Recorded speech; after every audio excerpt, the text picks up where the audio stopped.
পড়াশোনা করছি গোপালগঞ্জ বিজ্ঞান ও প্রযুক্তি বিশ্ববিদ্যালয়। আমাদের এখানে জায়গা ওই পাশে, তো আমরা তো বাসায় থাকি না, আমার বাবাও বাসায়।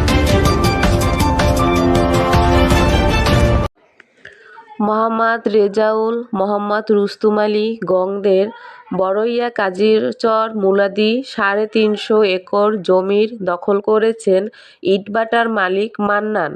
আওয়ামী লীগের এক নেতা ভূমিদস্যু সন্ত্রাসী বেশি শক্তি প্রয়োগকারী মান্নান অবৈধভাবে ইটের ভাটা করেন ৮ বছর যাবৎ।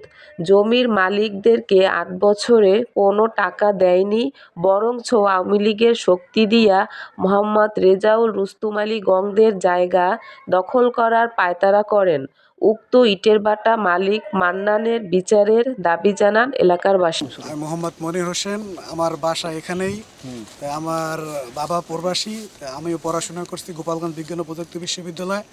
আমাদের এখানে জায়গা ওই পাশে, তো আমরা তো বাসায় থাকি না, আমার বাবাও বাসায় থাকে না।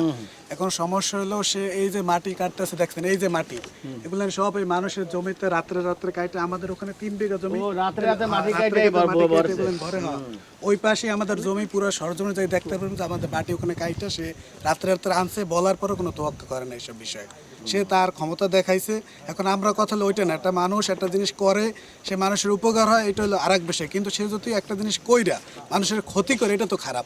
তার মানুষের আশেপাশে প্রতিটা মানুষের ক্ষতি দেখবেন, কারো কথা কেউ চুপে বলবে না ভয়ে, আর কেউ বলবে কিন্তু কেউ তারে ভালো বলবে না। এই জিনিসটা সুস্থ তদন্ত কইরা, এখন ইউনুস সরকার আসছে, মানুষের অনেকে বিচারবার পাইতেছে।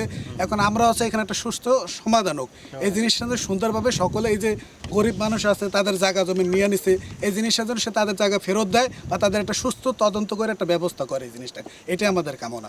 এর দ্বারা আপনারা আসলে এই স্থানীয় কত পরিমাণ মানুষ, কতজন মানুষ এই মান্নার দ্বারা নির্যাতিত একটু বলেন তো। এখানে অনেক মানুষ নির্যাতিত, বলেন এখানে আমি তো এখানে থাকি না, আমি থাকি পড়াশোনা করছি বাইরে, বেশিরভাগ মানুষ চিনি না। এখন কত হলো, আপনার এই যে সাইডটা জমি দেখবেন ওই পাশে বেশিরভাগ মানুষ ওই নদীর ওপার কাটে, একটা নদীর যদি গর্ত করে মাটি বা ওই পাশে কাটে, তখন তো সবাই মানুষের ক্ষতি, নদী ভাঙন হইবে না লি হইবে, এটা ওইটা সব মিলে দিলা